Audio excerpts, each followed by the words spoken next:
Autoline Daily is brought to you by Bridgestone, passion for excellence. Here are today's top headlines. GM's new marketing campaign is showing promise. Honda works on new stamping techniques, and FedEx converts older trucks into hybrids. Up next, we'll be back with the news behind the headlines.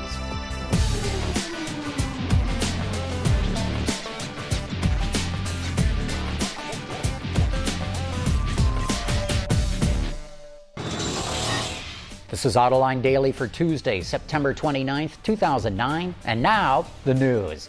We'll get September sales numbers for the American market this coming Thursday, and early reports say they'll be the second worst for the year. Automakers are anticipating a drop-off for two reasons. One, the Cash for Clunkers program ended, and two, that program cleaned most dealers out of their inventory.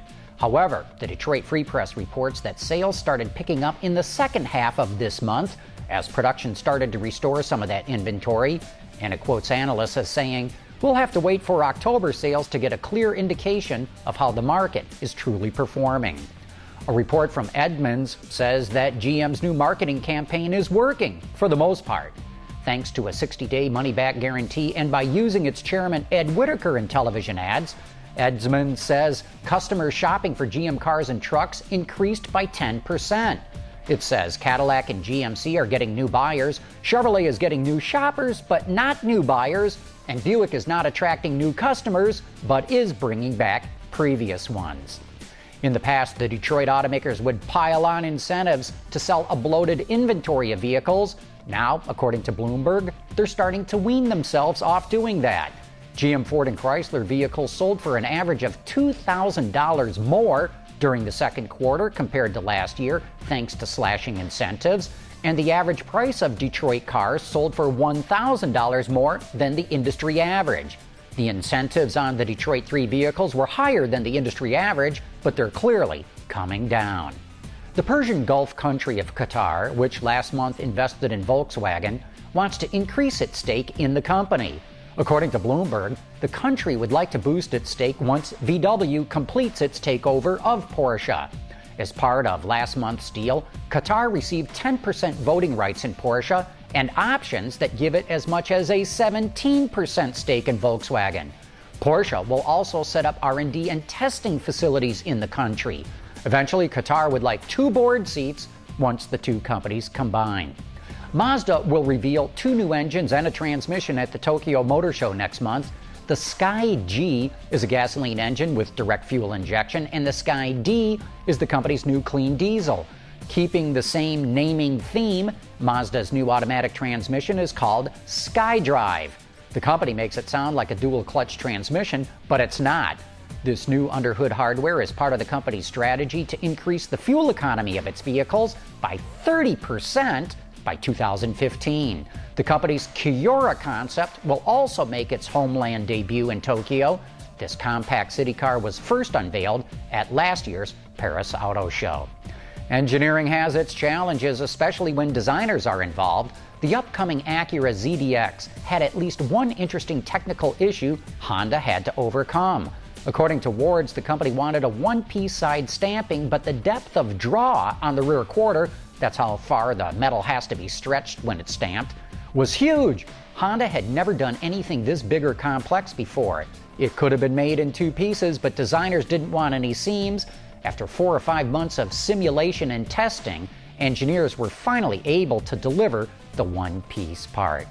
Coming up next, a look at how Federal Express is retrofitting older trucks to convert them into hybrids. Back in a jiffy.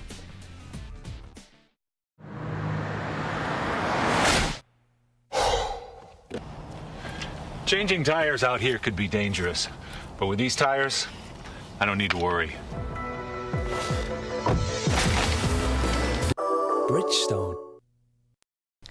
So far, all the activity in hybrids involves brand new passenger vehicles. But what if you could retrofit older vehicles and convert them into hybrids? And what if you could use them in commercial applications? Well, it's not what if anymore. FedEx is already doing it. On recent Autoline Daily, we reported that delivery company FedEx converted 92 trucks in its fleet to hybrids. Here's a closer look at the process. The converted trucks were assembled in Charlotte, North Carolina, and were developed by the Freightliner Custom Chassis Corporation and the Eaton Corporation. The reused trucks were from model years 2000 and 2001 with 300 to 500,000 miles logged on them.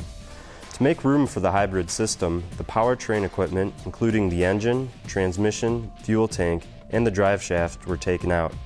In its place is a Cummins diesel engine that puts out 200 horsepower. The engine is mated to Eaton's hybrid electric system, which consists of an electric motor and a lithium-ion battery pack. To help save costs, both the body and chassis were reused. The converted hybrids are expected to improve fuel economy by 44%, reduce NOx emissions by 75%, and virtually eliminate particulate matter by cutting it 96%. Unfortunately, FedEx won't say what the actual MPG numbers are. Thanks to these conversions, FedEx fleet of hybrids increased by 50%, the largest in North America. And since the first one debuted in 2004, the company has reduced the amount of fuel it's used by 150,000 gallons. FedEx says it's cheaper to convert its fleet than to buy new hybrids, but unfortunately they wouldn't share what the cost is to convert the trucks either. The other benefit of conversions is being able to extend the life of the truck and recycle parts that otherwise would have gone to the landfill. The company plans to use the vehicles primarily in Los Angeles, San Diego, and San Francisco. Interestingly, the Eaton Company says it will soon be unveiling its hydraulic hybrid for commercial trucks, where energy is stored as hydraulic power instead of storing it in batteries. Hey, don't forget to join us this Thursday night for Autoline After Hours. Our guest will be Eric Merkel, the automotive analyst from Autoconomy. That's Thursday night at 7 p.m. Eastern or 2300 hours GMT. And that's it for today's top news in the global automotive industry. Thanks for watching. We'll see you tomorrow.